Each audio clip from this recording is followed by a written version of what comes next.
TV9 ಡಿಜಿಟಲ್ಗೆ ಸ್ವಾಗತ. ನಾನು Kiran. Challenging star Darshan arrest ಆಗಿ ಇವತ್ತಿಗೆ 50 ದಿನ ಆಯಿತು. ಕಳೆದ ತಿಂಗಳು 11ನೇ ತಾರೀಕು ಪೊಲೀಸರು ಆತನನ್ನು ಅರೆಸ್ಟ್ ಮಾಡ್ತಾರೆ. ಜೂನ್ 8ರಂದು ರೇಣುಕಾಸ್ವಾಮಿ ಕೊಲೆ ಆಗುತ್ತೆ. ಸುಮಾರು ಅರೆಸ್ಟ್ ಮಾಡಿ ಪೊಲೀಸರು 12 ದಿನಗಳ ಕಾಲ ಪೊಲೀಸ್ ಕಸ್ಟಡಿಯಲ್ಲಿ ಇಟ್ಕೋತಾರೆ. ನಂತರ ಜುಡಿಷಿಯಲ್ ಕಸ್ಟಡಿ ಅಂದರೆ ಪರಪ್ಪನಗರ ಜೈಲಲ್ಲಿ ದರ್ಶನ್ ಇದ್ದಾನೆ. ನಿಮಗೆಲ್ಲರಿಗೂ ಗೊತ್ತಿರುವಂತೆ ದರ್ಶನ್ ಏನಾರ ಹೊರಗಡೆ ಬಂತು ಅಂದರೆ ಆತನಿಗೆ ಪರ್ಸ್ನಲ್ ಆಗಿ ಬಾಡಿಗಾರ್ಡ್ ಇರ್ತಾರೆ. ಯಾವುದೋ ಫಂಕ್ಷನ್ಗೆ ಹೋಯ್ತು ಅಂತಂದರೆ ಆತನಿಗೆ ಯಾರೂ ಕೂಡ ಟಚ್ ಮಾಡಬಾರ್ದು, ಯಾರೂ ಕೂಡ ಆತನ ಮೇಲೆ ಅಂದರೆ ಹತ್ರಕ್ಕೆ ಬರಬಾರ್ದು ಅಂತ ಪ್ರೈವೇಟ್ ಸೆಕ್ಯೂರಿಟಿ ಗಾರ್ಡ್ ಆತ ಹೊಂದ್ಕೊಂಡಿದ್ದ. ಈಗ ಜೈಲಿನಲ್ಲೂ ಕೂಡ ಆತನಿಗೆ ಸೆಕ್ಯೂರಿಟಿ ಇದೆ. ಜೈಲಿನಲ್ಲಿ ಎಲ್ಲಿದ್ದಾನೆ ದರ್ಶನ್? ಏನು ಮೇನ್ ಗೇಟ್ ಇದೆ, ಪರಪ್ಪನಗರದ ಮೇನ್ ಗೇಟ್ ಇದೆ, ಅದರ ಹಿಂದ್ಗಡೆ ಅಡ್ಮಿನಿಸ್ಟ್ರೇಷನ್ ಬ್ಲಾಕ್ ಬರುತ್ತೆ.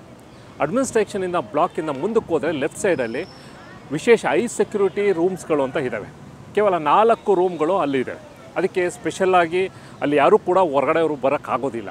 ಅಲ್ಲಿರುವಂಥ ಜೈಲ್ ಒಳಗಡೆ ಇರುವಂಥ ವಿಚಾರಣಾಧಿ ಕೈದಿಗಳಿರ್ಬೋದು, ಸಜೆಗೊಂಡಿರುವಂಥ ಕೈದಿಗಳು ಯಾರೂ ಕೂಡ ವಿತೌಟ್ ಅಲ್ಲಿ ಬ್ಯಾರಕ್ಕಿಂದ ಒಳಗಡೆ ಎಂಟ್ರಿ ಆಗೋಕ್ಕಾಗಲ್ಲ. ಈ ಒಂದು 4 ರೂಮ್, ಈ 4 ರೂಮಲ್ಲೂ ಕೂಡ ವಿಶೇಷ ಸೌಲಭ್ಯಗಳು ಇದೆ. ಅದಕ್ಕೆ ಇರುವಂಥ ರೂಮ್ನಲ್ಲಿ ಸಪ್ರೇಟಾಗಿ ಒಂದು ಟಾಯ್ಲೆಟ್ ಇದೆ, ಜೊತೆಗೆ ಒಂದು 3-4 ಜನ ಉಳ್ಕೊಳ್ಳೋಕ್ಕೆ ಇರುತ್ತೆ, ಜೊತೆಗೆ ಅಡುಗೆ ಮಾಡ್ಕೊಳ್ಳೋಕ್ಕೂ ಕೂಡ ಅಲ್ಲಿ ಅವಕಾಶ ಇದೆ. ವಿಶೇಷವಾಗಿ ಒಂದಷ್ಟು ಬೇರೆ ಬ್ಯಾರಕ್ಗಳಿಗಿಂತ ಇದು ಸಪ್ರೇಟಾಗಿರುತ್ತೆ. ಆಮೇಲೆ ಸೆಕ್ಯೂರಿಟಿ, ಆಮೇಲೆ ಜೊತೆಗೆ ಅವ್ರೇನಾರ ಬ್ಯಾಡ್ಮಿಂಟನ್ ಆಡಬೇಕು ಅಂತಂದ್ರೂ ಕೂಡ ಅಲ್ಲಿ ಎದುರುಗಡೆನೇ ಒಂದಷ್ಟು ಗ್ರೌಂಡ್ ಇದೆ, ಜೊತೆಗೆ ವಾಕ್ ಮಾಡೋಕ್ಕೂ ಕೂಡ ಪ್ಯಾಸೇಜ್ ಇದೆ. ಜೊತೆಗೆ ಯಾರೂ ಕೂಡ ಅಂದರೆ ಅಲ್ಲಿ ಇರುವಂಥ ಅವಕಾಶ ಓನ್ಲಿ ಸಜೆಗೊಂಡಿರುವಂಥ ಕೈದಿಗಳಿಗೆ ಮಾತ್ರ ಅವಕಾಶವನ್ನು ಅಲ್ಲಿರುವಂಥ ಭದ್ರತೆ ಯಾರು ಕೊಡ್ತಾರೆ ಅಂದರೆ ಚೀಫ್ ವಾರ್ಡನ್ ಇರ್ಬೋದು ಅಥವಾ ಹೆಡ್ ವಾರ್ಡನ್ ಇರ್ಬೋದು, ಅವರು ಯಾರು ಅವಕಾಶ ಕೊಡ್ತಾರೆ ಅವ್ರು ಮಾತ್ರ ಒಳಗಡೆ ಹೋಗಬೇಕಾಗುತ್ತೆ. ಇನ್ನು ಅಲ್ಲಿರುವಂಥ ಅಂದರೆ ದರ್ಶನ್ ಇರ್ಬೋದು, ದರ್ಶನ್ ಜೊತೆ ಈಗಾಗಲೇ ರೂಮ್ನಲ್ಲಿ ಪ್ರದೋಷ್ ಇದ್ದಾನೆ, ಧನ್ರಾಜ್ ಇದ್ದಾನೆ, ಜೊತೆಗೆ ವಿನಯ್ ಕೂಡ ಒಂದೇ ರೂಮಲ್ಲಿ ಇದ್ದಾರೆ. ಇನ್ನು ದರ್ಶನ್ ಏನಾರ ಹೊರಗಡೆ ಬರಬೇಕು ಅಂದರೆ ಹಾಸ್ಪಿಟ್ಲಿಗೆ ಹೋಗಬೇಕು ಅಂದರೆ ಸುಮಾರು 6ರಿಂದ 7 ಜನ ಏನು ಆತನಿಗೆ ಭದ್ರತೆ ಕೊಟ್ಟಿರೋ ಅವರು ಆತನನ್ನು ಕರ್ಕೊಂಡು ಬರ್ತಾರೆ, ಹಾಸ್ಪಿಟ್ಲಿಗೆ ಟ್ರೀಟ್ಮೆಂಟ್ ಕೊಡ್ತಾರೆ, ತಪಾಸಣೆ ಮುಗಿಸ್ಕೊಂಡು ಮತ್ತೆ ವಾಪಸ್ಸು ಅದೇ ರೂಮ್ಗೆ ಕರ್ಕೊಂಡ್ಬಂದು ಬಿಡ್ತಾರೆ. ಮತ್ತು ಇಲ್ಲ ಯಾರನ್ನಾರ ಭೇಟಿ ಮಾಡಬೇಕು ಅಂದರೆ ದರ್ಶನನ್ನು ಭೇಟಿ ಮಾಡೋಕ್ಕೆ ಅವರ ಕುಟುಂಬದವ್ರು ಇರ್ಬೋದು, ಅಡ್ವೊಕೇಟ್ಸ್ಗಳಿರ್ಬೋದು, ಯಾರೋ ಭೇಟಿ ಮಾಡಬೇಕು ಅಂತಂದರೆ ದರ್ಶನ್ ಇಷ್ಟಪಟ್ಟರೆ ಮಾತ್ರ ಅವನಿಗೆ ಮಾಹಿತಿ ಕೊಡ್ತಾರೆ. ಹೌದು ನಾನು ಭೇಟಿ ಮಾಡ್ತೀನಿ ಅಂತ ಅಂದರೆ ಆತ ಹೊರಗಡೆ ಬರ್ತಾನೆ. ಹೊರಗಡೆ ಬಂದು ನಂತರ ಸಪ್ರೇಟ್ ಒಂದು ಮೀಟಿಂಗಿಗೆ ಅಂತ ಒಂದು ರೂಮ್ ಇರುತ್ತೆ. ಅಲ್ಲೆಲ್ಲವೂ ಕೂಡ CCTV ಕ್ಯಾಮ್ರಾಗಳಿರುತ್ತೆ, ಅಲ್ಲಿರೂ ಕೂಡ ಭದ್ರತೆ ಇರ್ತಾರೆ. ಅಲ್ಲಿ ಕರ್ಕೊಬರ್ತಾರೆ, ದರ್ಶನ್ ಕರ್ಕೊಬರ್ತಾರೆ, ಇವರಲ್ಲಿ ಭೇಟಿ ಮಾಡ್ತಾರೆ. ನಂತರ ಅದಾದಮೇಲೆ ಮತ್ತೆ ರೂಮ್ಗೆ ಕರ್ಕೊಂಡು ಹೋಗ್ತಾರೆ.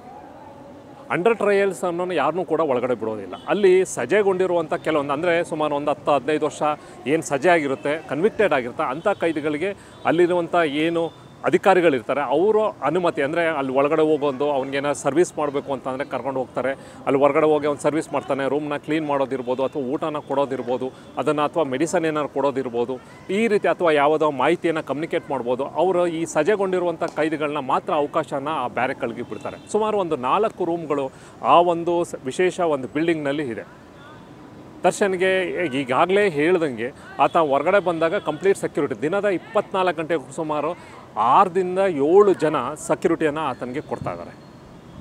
ಹೊರಗಡೆ ಕಾಯ್ತಾ ಇರ್ತಾರೆ. ಯಾರೂ ಕೂಡ ಈ ದರ್ಶನ ನೋಡಬೇಕು ಅಂತ ಒಳಗಡೆ ನುಗ್ಗಕ್ಕೆ ಬರೋದು ಅಥವಾ ದರ್ಶನ್ ಏನಾರ ಅಲ್ಲಿ ಹೊರಗಡೆ ಬರ್ತಾನೆ ಅಂತ ಕಾಯ್ಕೊಂಡಿರೋದು ಆ ಒಂದು ಪ್ಯಾಸೇಜ್ನಲ್ಲಿ ಯಾವುದಕ್ಕೂ ಕೂಡ ಅವಕಾಶ ಇಲ್ಲ. ಹೊರಗಡೆ ಬೇರೆ ಥರ ಸೆಕ್ಯೂರಿಟಿ ಆದರೆ ಜೈಲೊಳಗಡೆ ಇರುವಂಥ ದರ್ಶನ್ಗೆ ಇನ್ನೊಂದು ಥರ ಸೆಕ್ಯೂರಿಟಿ. ಇದು ಈ ದಿನದ ವಿಶೇಷ. Thank you.